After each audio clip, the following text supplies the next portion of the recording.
Ibu bapak, saudari-saudara, sobat Komsos yang terkasih dalam Kristus, selamat berjumpa kembali dengan renungan Minggu Komsos Gereja Santa Maria Immaculata Paroki Tarakan. Hari ini kita memasuki Minggu Biasa yang ke-25.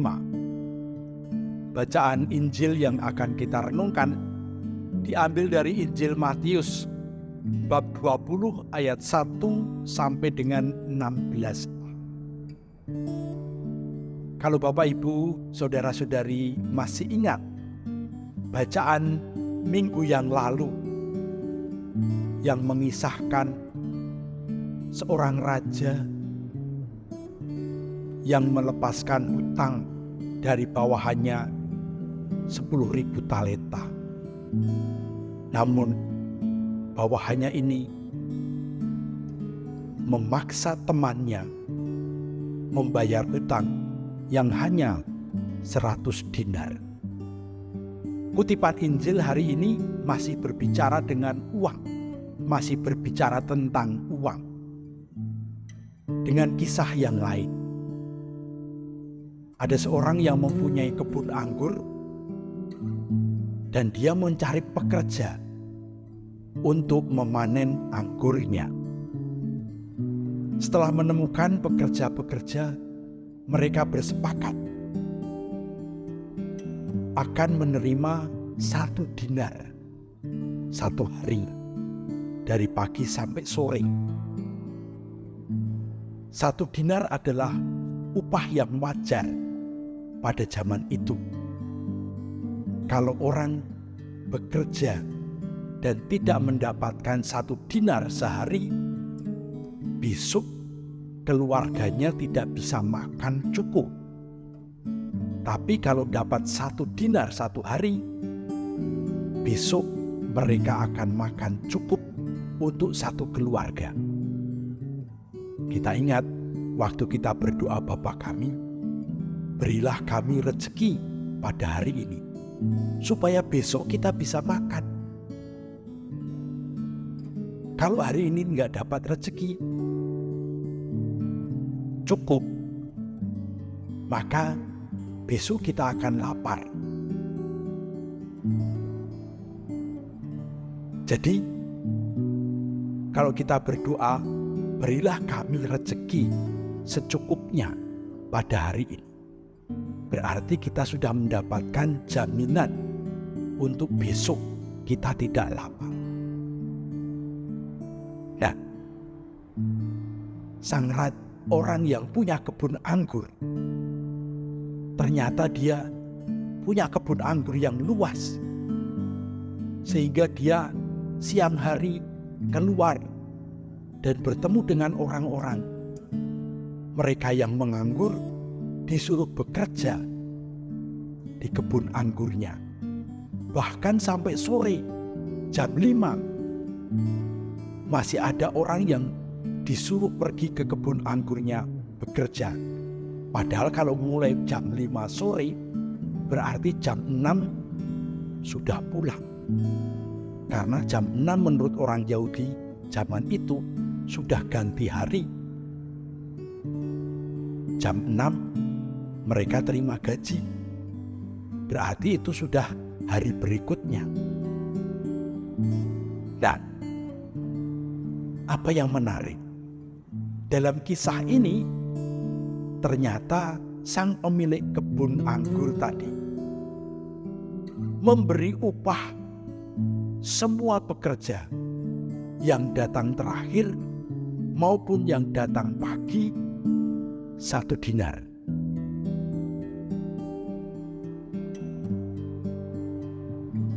Tentu saja mereka yang datang pagi mengharapkan lebih, karena yang datang belakangan terima 1 dinar. Tapi mereka lupa bahwa sejak awal mereka sudah bersepakat 1 dinar. Orang yang datang belakangan dapat 1 dinar, orang yang datang pagi-pagi dapat 1 dinar. Tapi semuanya itu cukup untuk makan seluruh keluarga.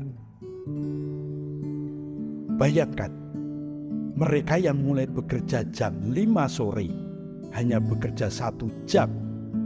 Kalau mereka tidak mendapat 1 dinar, berarti keluarganya besok tidak bisa makan cukup. Nah, disinilah kita berjumpa dengan nilai-nilai kerajaan Allah yang perlu kita kembangkan di dalam hidup kita. Kita perlu memperhatikan kecukupan saudara kita, supaya mereka memperoleh jaminan mereka tidak akan lapar. Makanan adalah kebutuhan pokok. Kalau manusia tidak makan, dia tidak bisa hidup.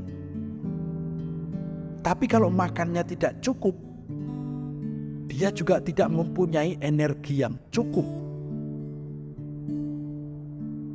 Sang pemilik kebun anggur, dia mempunyai hati yang begitu luas, memperhatikan kebutuhan mereka yang sungguh-sungguh membutuhkan. Ibu bapak, saudari-saudara, sobat Komsos yang terkasih, perumpamaan ini mengajarkan kepada kita bahwa menurut tata nilai kerajaan Allah, Allah selalu adil kepada semua orang. Adil artinya Allah memberikan cukup kepada semua orang. Maka iri hati menjadi sebuah kesalahan atau dosa. Karena orang yang iri hati sama dengan orang yang protes, keberatan terhadap keadilan Allah. Kita seringkali tanpa sadar membuat penilaian-penilaian terhadap sesama kita. Dia itu nggak pernah ke gereja, tapi kok rezekinya lancar ya. Saya yang ke gereja tiap hari, kok rezeki saya seret. Tuhan ini tidak adil. Dia itu kerjanya apa sih? Kok malah dipercaya untuk pegang sesuatu yang penting? Dia ya punya banyak gelar, malah tidak.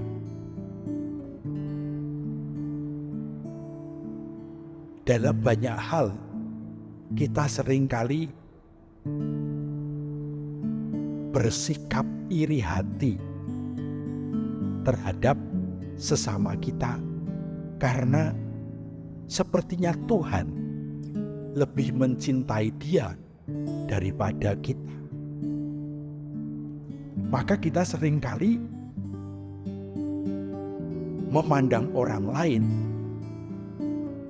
dengan cara barang siapa menabur kejahatan yang banyak, dia akan disiksa Tuhan.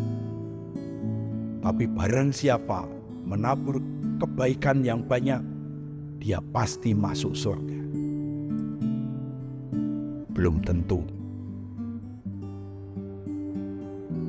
Kenapa? Karena Allah sebetulnya membaca hati orang, membaca motivasi orang. Allah tahu apa yang ada di dalam hati orang. Bukan berarti Allah merestui orang jahat. Kan? Allah ingin mereka bertobat dan menjadi lebih baik. Namun kita tidak boleh mengadili keputusan Tuhan seolah-olah Tuhan tidak adil terhadap kita. Kemurahan hati Allah disediakan untuk semua orang. Dan kita, Anda, saudara-saudari yang dipercaya banyak, Anda harus bersikap penuh perhatian, terutama kepada mereka yang paling membutuhkan. Kalau Anda mempunyai perusahaan, Anda mempunyai banyak pekerja, Anda mempunyai banyak karyawan,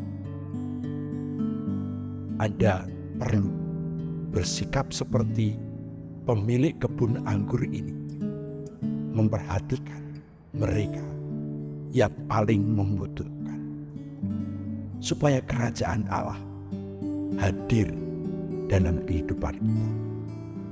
Mungkin ada yang mengatakan, pastor, berteori itu gampang, tapi prakteknya kan susah. Kalau saya harus menjalankan seperti itu, ya perusahaan saya tidak bisa bertahan lama. Tentu saja harus disertai dengan keyakinan dan kecerdikan. Yesus mengatakan, kamu harus tulus seperti merpati dan cerdik seperti ular.